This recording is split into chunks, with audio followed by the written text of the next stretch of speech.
Angel Reese back in the gym practicing the 15 to 17 foot, but we see a lot in the Angel Reese practice footage of her working on this type of game. Could a single off-season workout transform an entire career?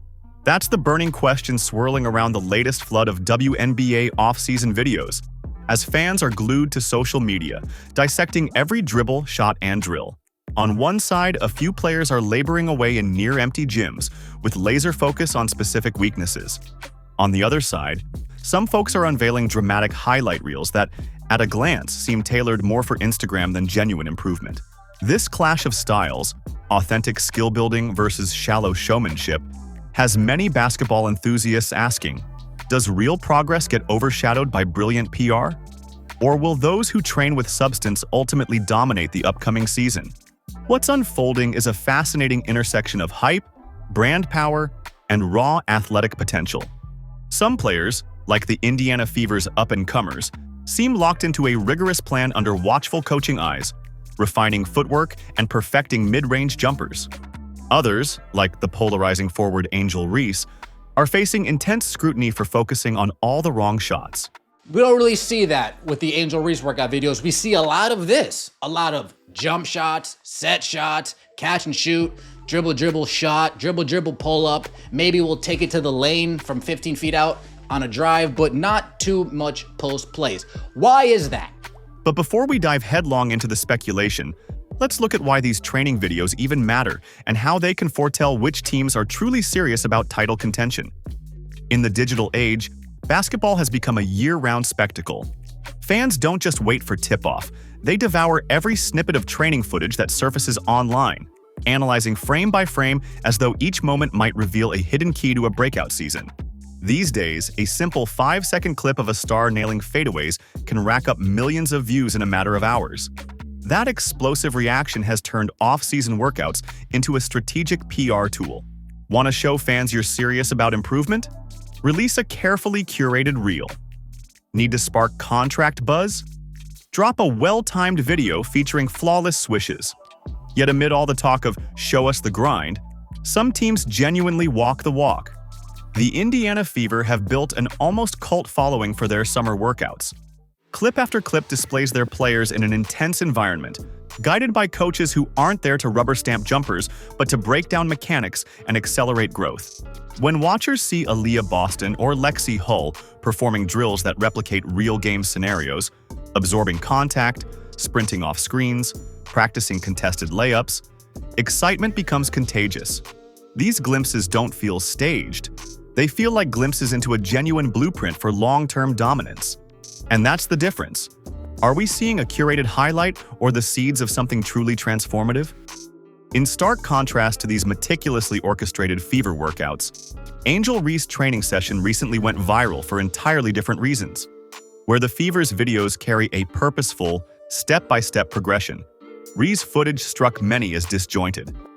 Instead of perfecting the areas where she struggled, close-range finishing, footwork, pivoting around the basket, she was spotted lofting three-pointers and fadeaway jumpers like an aspiring shooting guard. For a towering forward whose biggest weakness last season was missing layups within mere feet of the rim, it's puzzling to see her practicing the perimeter game so aggressively. Critics on social media swiftly took notice. Why in the world are we working on layups or not working on layups when you got such a problem and you're so inefficient with your inside ball game? I just don't understand it. Some called it a distraction drill, a transparent attempt to keep up with the intense hype swirling around the Fever. Others speculated it was a PR stunt, crafted to salvage Reese's image after months of glitzy red carpet events overshadowed her actual development. Whether that's true or not, the timing is suspicious. It came out soon after the Fever's own footage began lighting up fans' timelines. None of this is to say Reese lacks potential. She's shown bursts of dominance when she stays near the paint and uses her natural length. But her unfortunate habit of bricking point-blank shots and then recovering her own misses, padding her rebound stats, has become a widely discussed phenomenon. If she truly wants to evolve, a recalibration of her priorities might be necessary. Instead of swishing half a dozen long twos for the camera, it might be wiser to grind out repetition after repetition of the exact fundamentals she routinely botches under game pressure. Numbers don't lie. And in Angel Reese case, they paint a startling portrait. Despite towering over most defenders at 6'3", she converted well under half of her attempts from close range last season. For a post player expected to dominate the paint, that's an alarming metric. But I was looking at her stats, I jotted some down right here, and she shoots an abysmal 39% from the field. She shot below 50% on shots less than 5 feet away, which is bad. And even worse than that is that shots from 5 to 9 feet, 13%. While top-tier bigs like Aaliyah Boston routinely sink over half their shots inside 5 feet, Reese hovered around a glaringly subpar percentage. Worse still, Reese's mid-range stats aren't much better, though her new video suggests she believes distance shooting will solve her woes. Statistically, it's reminiscent of a guard who shoots corner threes to avoid contact in the lane. But Reese's entire advantage lies in her size and power near the rim. Fans wasted no time dissecting this discrepancy on message boards, ridiculing the emphasis on long-range shooting when layup mechanics still appear inconsistent, slow, and occasionally even off-balance. Working on her midi, working on her mid-range game, 15 to 17 feet out, being able to create some space for herself. Yes, this looks embarrassingly slow. No, it is not in slow motion. The question swirling in everyone's mind: why direct so much energy toward a skill that ranks low on her personal priority list for real in-game success? Meanwhile, the Fever's approach looks all the more sophisticated by contrast. Their bigs are drilling footwork around the key, smoothing out mistakes, and nailing high-percentage shots. One quick scroll through the Fever's feed and you see them practicing exactly what Reese needs to refine. So is Reese ignoring what's obvious? Or is this a case of people overreacting to a single workout video? Regardless, the optics alone have triggered a landslide of skepticism. While Reese's viral clip has turned into fodder for endless debates, the Fever's training schedule stands as a near masterclass in systematic development. It's not random bursts of showy dribbling or half-court heaves. It's meticulously constructed sessions addressing every layer of a player's game. Aaliyah Boston, for instance, is working on left-handed finishes, a direct response to the ways defenders tried to lock her down late last season. Lexi Hull is drilling catch-and-shoot scenarios, replicating the exact positions on the floor where she'll receive passes from her star facilitator, Caitlin Clark. Additionally, the presence of the Fever coaching staff in each workout is telling. Assistant coaches and development experts physically step in to correct angles, foot placement, and release points in real time. They're not just cheerleading from the sidelines, they're deeply involved, ensuring every repetition has a purpose. This direct correlation between practice and game scenarios is refreshing. Many off-season training regimes look intense, but lack the context that ensures skills translate seamlessly to real competition.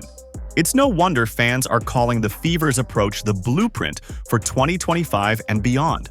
They're stacking incremental gains week by week, forging a cohesive identity that extends beyond any one superstar. The synergy is palpable. Each player is plugging into a larger system rather than improvising or chasing highlight clips for personal branding. And that might be the biggest differentiator: an unwavering focus on collective improvement rather than individual flash. Beyond the X's and O's, a more profound debate is raging in corners of the basketball world. Is there a point at which star power and brand building eclipse genuine skill development? Angel Reese is hardly the first athlete to juggle corporate partnerships, show appearances, and athletic commitments, but her situation is particularly striking. With rumors that her marketing deals outpace what she's shown on the court, some wonder if she's falling into the trap of chasing celebrity at the expense of her craft. Plenty of high-profile players have faced this dilemma. Some soared, balancing a polished public image with unstoppable on-court excellence. Others fizzled out, discovering too late that social media clout doesn't translate to wins when you're facing an elite defender determined to expose every flaw in your game. Reese critics say she's heading down a slippery slope, especially when many second-year players make that crucial leap by remedying their biggest weaknesses. But this is like WNBA leveling up and all eyes on her now. I think that she knows that she has to completely restructure her form, because that is not the way to be efficient in the post position that she is in. If you're busy making cameo appearances on podcasts and waltzing across red carpets, how do you find the time and the mindset to fix a jump hook or or hone your footwork. But Reese is far from alone. Modern sports are full of cautionary tales of talented athletes who let the glitz swallow their dedication. Yet they are also packed with shining stories of players who harness the power of PR without letting it overshadow the real mission. The question remains, which path will Reese choose? And will she shift gears quickly enough to silence doubters before the regular season tips off? A quick glance at WNBA history shows how legends like Diana Taurasi and Sue Bird spent off-seasons refining even the tiniest flaws. They never rested on raw talent alone. They studied game tape, sought out specialized trainers, and integrated new moves into their repertoires year after year. Lisa Leslie, known for revolutionizing the post game, famously hammered home the importance of footwork and high-percentage finishing. She's even offered guidance to Reese, hinting that focusing on missed layups is crucial for her development. But I did like how in the conversation that came up with Lisa Leslie, when Angel said, hey, what do you think I can improve going into my sophomore season? Straight up, Lisa Leslie says, your layups, period. So why is Reese seemingly ignoring such golden advice? Perhaps she's not ignoring it, but the video that surfaced definitely fails to demonstrate the substance fans expect. If an aspiring legend like Reese truly wants to follow in the footsteps of these WNBA giants, she has to commit fully to patching her weaknesses. That means checking the ego at the door, acknowledging the stark reality of a sub 50% success rate at the rim, and working day after day to fix it. Endless potential can evaporate quickly in a league where only the relentless survive. Meanwhile, Caitlin Clark, who already entered the league as a phenomenon, is known to be vigorously refining her ball handling under pressure, mid-range accuracy, and stamina. She's racing toward that unstoppable dimension, reminiscent of the path the all-time greats took. Whenever you see a rising star watch film, isolate vulnerabilities, and methodically address them, you sense a future Hall of Famer in the making.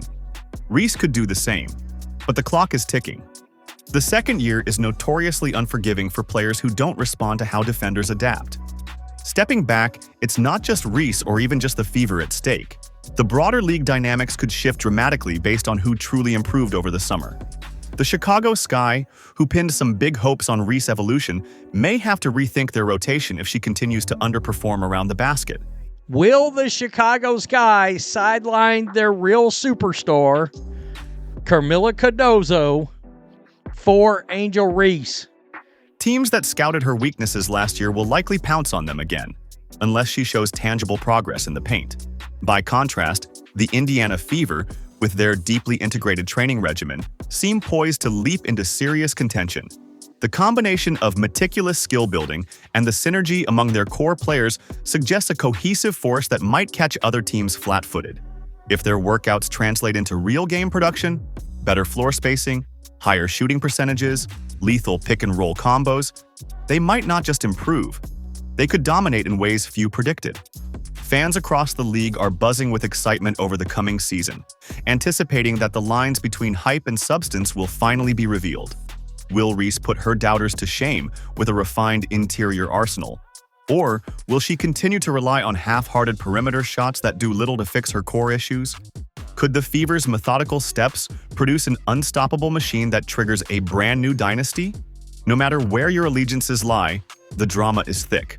For watchers of the women's game, this might be one of the most fascinating transitions from off-season hype to opening tip-off in years.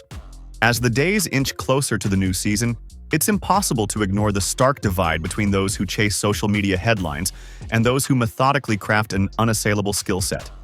Angel Reese stands at a crossroads, emblematic of the tension between fame and fundamentals. Her supporters believe she'll tune out the noise and commit to perfecting the neglected aspects of her game. Her critics see a tragic rerun of potential squandered in pursuit of spotlight moments. Meanwhile, the Indiana Fever, with their carefully mapped-off training strategies, seem ready to capitalize on every stumble by their opponents. They're not just showing up for highlight clips. They're forging a system that fosters steady, purposeful growth. If Reese's current approach doesn't shift soon, she risks being left behind as the league's new juggernauts emerge. Where does that leave us? Perhaps it leaves us with the biggest question of all. Will the new wave of hype overshadow the old-school ethic of grinding away at the fundamentals? Or will that ethic claim the ultimate victory? Only time and the upcoming season will tell. In the meantime, share your own perspective in the comments. Are you placing your bets on carefully cultivated skill? Or do you think star power and hype can mask deeper flaws in the long run? Thank you for tuning in. If you're as captivated by these developments as we are, don't forget to like, subscribe, and turn on notifications so you never miss the next revealing moment. The season ahead holds countless storylines, and every offseason choice will echo loudly on the court. Keep your eyes open and your mind sharp, because what's lurking under the surface might reshape the league for years to come.